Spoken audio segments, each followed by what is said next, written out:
కడప జిల్లా బద్వేల్ పట్టణంలోని స్థానిక నెల్లూరు రోడ్లోని డాక్టర్ బిఆర్ అంబేద్కర్ బాలికల గురుకుల పాఠశాలలోని 10వ తరగతి చదువుతున్న ఓ విద్యార్థిని క్రిస్మస్ పండుగకు ఇంటికి వెళ్లి తిరిగి గురుకుల పాఠశాలకు లేటుగా వచ్చిందంటూ అక్కడ పనిచేసే ఓ ఉపాధ్యాయురాలు విద్యార్థిని చితక బాధిందంటూ విద్యార్థిని తల్లిదండ్రులు ఆ ఉపాధ్యాయురాలపై ఆగ్రహం వ్యక్తం చేస్తూ మా పిల్లలు ఎందుకు కొట్టావంటూ నిలదీశారు. పాఠశాలలో సరైన మౌలిక వస్తువులు కూడా లేవని విద్యార్థిని తల్లిదండ్రులు ఆగ్రహం వ్యక్తం చేస్తున్నారు. కోతుల బెడద గురుకుల పాఠశాలలో ఎక్కువగా ఉందని దాదాపు 30 మందికి పైగా పిల్లలు కోతుల బారిన పడి కోతుల చేత కరిపించుకొని ట్రీట్మెంట్ చేసుకున్న సందర్భాలు అనేకం ఉన్నాయి అంటూ వారు ఆగ్రహం వ్యక్తం చేస్తున్నారు.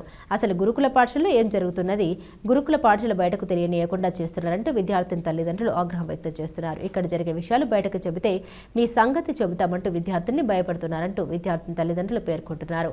ఇప్పటికైనా సంబంధిత అధికారులు గురుకుల పాఠశాలలో పర్యవేక్షణ చేసి విద్యార్థులకు మంచి ఆహ్లాదకర వాతావరణాన్ని కల్పించాలంటూ తల్లిదండ్రులు పేర్కొంటున్నారు.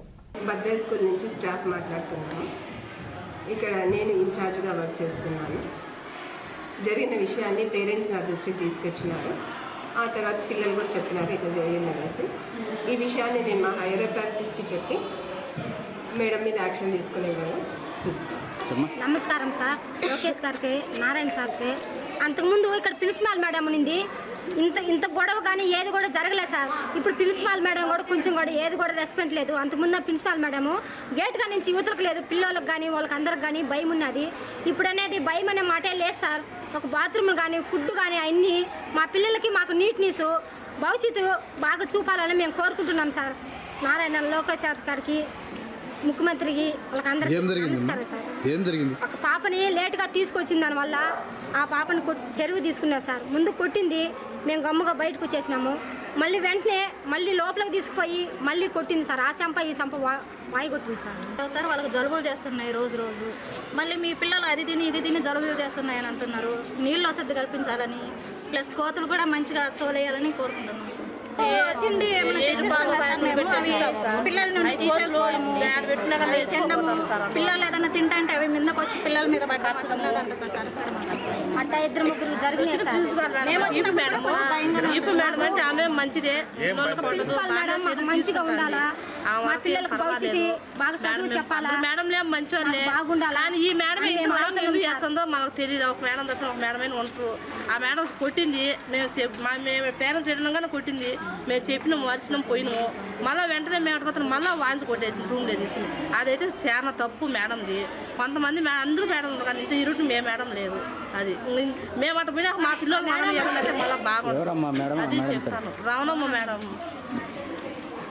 ఒకసారి చెప్పినాకైనా ఒకసారి అయినా వినుకోవాలి కదా. ఇంతమంది ఎందుకు చెప్తాను, వాళ్ళ పేరెంట్స్ ముందరే కొడితే ఎవరికైనా బాధే కదా. అది దయచేసి మేడం వాళ్ళు అట్లా పేరెంట్స్ కిలివిండి వాళ్ళు ఎందుకు అంత దూరం నుంచి ఇంత లెక్క ఖర్చు పెట్టుకుని వస్తాను ఒక అర్థం చేసుకోండి. ప్రతి ఒక్క మేడం కూడా మేము అదే సార్. క్రిస్మస్కు సెలవులు ఇచ్చిండ్రు. సెలవులు ఇచ్చిన తర్వాత మా పిల్లలు తోడుకొని పోయినాము మా గ్రామానికి. వాళ్ళ అవ్వాళ్ళూరికి పంపించినాము. కానీ శనివారము వీళ్ళు ఫోన్ చేసిండ్రు, రాలేకపోయినాము. ఒకరోజు తోడుకొని సండే హాలిడే కాబట్టి మేము తీసుకోరాలా. ఈరోజు సోమవారం కాబట్టి మా బడికే జాయిన్ చేసినాం సార్. జాయిన్ చేస్తే రవణమ్మ అనే మేడం ఎప్పుడైనా కానీ ఇరుడ్డం మాట్లాడుతుంది. ఆమె పాపను కొట్టి మళ్ళీ ఇక్కడ సర్దుబాటు చేసి లోపలికి పంపించి వెళ్ళిపోయినాం. మళ్ళీ పిలిచి మళ్ళీ లోపలికి పోయినాక మళ్ళీ కొట్టి పాప చూడు, ఆ పాప బాధ్యత ఏంది? ఏదన్నా ఉరేసుకొని తెచ్చే ఎవరు బాధ్యత? ఒగిసి పిల్ల అయిపోయా, 14 ఏళ్ళు 15 ఏళ్ళు పాప అయిపోయా.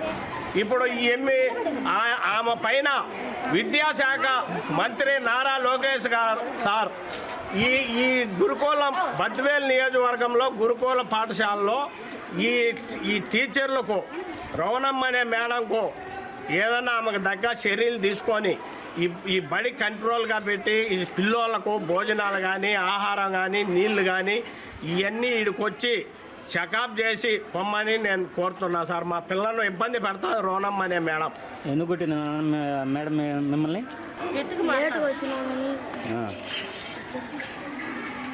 కనీసం ఈడ జ్వరాలు వచ్చినా కానీ పట్టించుకోవడంలా. బద్వేల్ నియోజకవర్గంలో గురుకులం పాఠశాలలో ఈడ ఎవరు ప్రిన్సిపాల్ లేదు, ఈడ దిక్కు లేరు పిల్లలకు. దయచేసి ఈడ వసతులు కల్పించాలని నేను కోరుకునేది ఒకటే సార్. ప్రతి ఒక్క పిల్లోళ్ళు కూడా ఈడ వాళ్ళ ఆధీనంలో కంట్రోల్లో లేదు. ఒక భోజనం కానివ్వండి, ఒక నీటి వసతి కానీ, ఒక టీచర్లలో కానీ కనీసం గేట్ కాడ ఉండే వాచ్మెన్లు కూడా మమ్మల్ని అతి పౌర్తంగా మాట్లాడతారు. ఏదన్నా ఉంటే పోండి అనడము, ఎవరు నీవు ఏడైనా చెప్పుకోపో అనడము. వాళ్ళు కూడా ఆడికి తయారైంది సార్. ఈ స్కూల్ మీద విద్యాశాఖ మంత్రి నారా లోకేష్ సార్ కానీ, విద్యాశాఖ కమిషనర్ కానీ, ఫుడ్ కమిషనర్ కానీ దీనిపైన వచ్చి భోజనం మీద కూడా ఎంక్వైరీ చేసి, నీళ్ళ మీద కూడా ఎంక్వైరీ చేసి ఇక్కడ చూసి వసతులు పిల్లలకు ఆరోగ్యంగా చూడాలని మేము కోరుకునేది ఒకటే సార్. ఈ పాపను కొట్టడం జరిగింది. ఆమెకు ఏం అవసరం ఉందో కొట్టను. మా పాప ఏదైనా తప్పు చేస్తే కొట్టండి, ఏదైనా దొంగతనం చేస్తే కొట్టండి. చదువు రాలేదంటే అది మామూలే. 10 మందిలో అందరికీ చదువు రాలేదు, నేను కొట్టానంటే దానికి కారణం ఉండాలి కదా. చదువు రాలేదని నువ్వు కొడతావా? వచ్చి వాళ్ళ అమ్మగారు తీసుకెళ్లారు, చెకప్ చేయించుకున్నారు. ఫీవర్ వచ్చినా, మోషన్ వచ్చినా, ఏదొచ్చినా కూడా ఆమెకు వెంటనే కావాలంటే మీకు కాల్ లిస్ట్ కూడా చూపిస్తా, ఇమీడియట్గా వాళ్ళకి ఇన్ఫర్మేషన్ నేను చేరవేస్తే వాళ్ళు వచ్చి తీసుకెళ్తారు. ఇప్పుడు ఏంటంటే మాకు మొన్న ఒకసారి కాల్ చేసే వాళ్ళ అమ్మాయి చదవలేదని, ఒకసారి 2 సార్లు కాల్ చేసే చదవలేదంటే వెట్టకారంగా నువ్వు రాయిపో మేడం, నువ్వు ఉండేది ఎందుకు మేడం, నువ్వు రాయిపో 10th క్లాస్ ఎగ్జామ్స్, నువ్వు రాయిపో మేడం, మా పిల్ల చదవదు, మా పిల్ల రాయదు, నేనే ఇంత బండెడు మోపు కట్టలు తీసుకొని వస్తే కొట్టండి, చదివించండి మేడం మీరంటే మాకు కొట్టే ఇది రైట్ లేదన్నా, ఏమన్నా మీరు చెప్పండి, నేను కాల్ చేసి ఇస్తున్నా, మీరు చెప్పండి, మీరు భయం పెట్టండి అని అంటే నేను పెట్టాను మేడం, మా పిల్లలు చదవాలి, మా పిల్లలు అదేదో స్కూల్లో చదివినారు, ఏబిసిడీలు కూడా రావు మా పిల్లకు, మీకేమి ఇది లేదు మేడం అంటే మరి ఫెయిల్ అయితే మమ్మల్ని అడుగుతారు కదన్నా, మేము ఆన్సర్ చేయాలి కదా ఎవరికైనా అంటే అది మాకు సంబంధం లే మేడం, మా పిల్ల పాస్ కావాలా అంటే మరి మీరు చెప్పండి నా చదవమని అంటే మీరు రాయండి 10th క్లాస్ ఎగ్జామ్స్, మీకు ఏదన్నా ఇది ఉంటే మీరు వెళ్ళి రాయిపోండి మేడం మా పిల్ల ప్లేస్లో కూర్చొని అని అన్నారు సార్.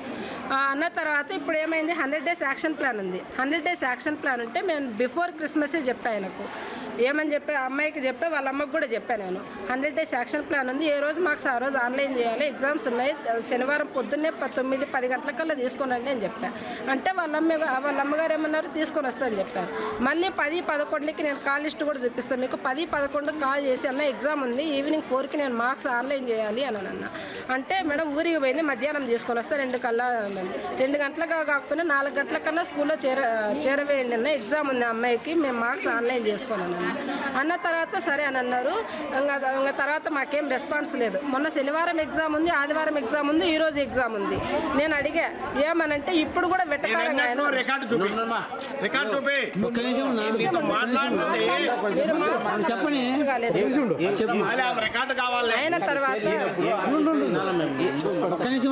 అయిన తర్వాత ఏమైందంటే నేను అడిగా ఇప్పుడు కాల్ చేసినప్పుడు కూడా అన్నారు ఆయన వెటకారంగా కర్మ ఉంది మేడం మాకు అదేనంటే సరేలే నా కర్మ కూడా అయిపోయినాక తీసుకోనండి, మీకు ఎంత చెప్పినా కూడా మీరు వెటకారంగానే మాట్లాడుతున్నారు, మాత్రం మేమేం చేయాలి, మా బాధ ఎవరికి చెప్పుకోవాలా, మాకు పైన నుంచి ప్రెజర్స్ ఉన్నాయి, పిల్లలు రాకపోతే మాకు సెక్రటరీ సార్ మెమోలు ఇస్తారు, మీరు ఏం చేస్తున్నారు పబ్లిక్ గోయింగ్ పిల్లలు కదా అన్న వాళ్ళు, మేము మాట్లాడుకోవాలి కదా, మాకు ఇది ఉంటుంది, మాకు ప్రెజర్స్ ఉన్నాయని అన్న.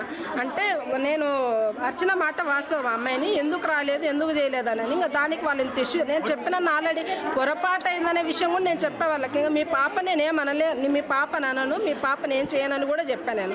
అన్న తర్వాత కూడా వాళ్ళు వినకుండా అన్పార్లమెంట్ లాంగ్వేజ్ యూజ్ చేస్తున్నారు, నీకు పొగరా, నిన్ను కొడతా, నిన్ను చేస్తాము, మిమ్మల్ని ఏమైనా చేస్తాము అది ఇదని వాళ్ళు ఇష్టం వచ్చినట్టు, ఒక టీచర్ ఒక ఎస్సీ మహిళ అని లేకుండా, ఒక టీచర్ అని లేకుండా వాళ్ళు ఇష్టం వచ్చినట్టు బూతులు వాడుతున్నారండి వాళ్ళు.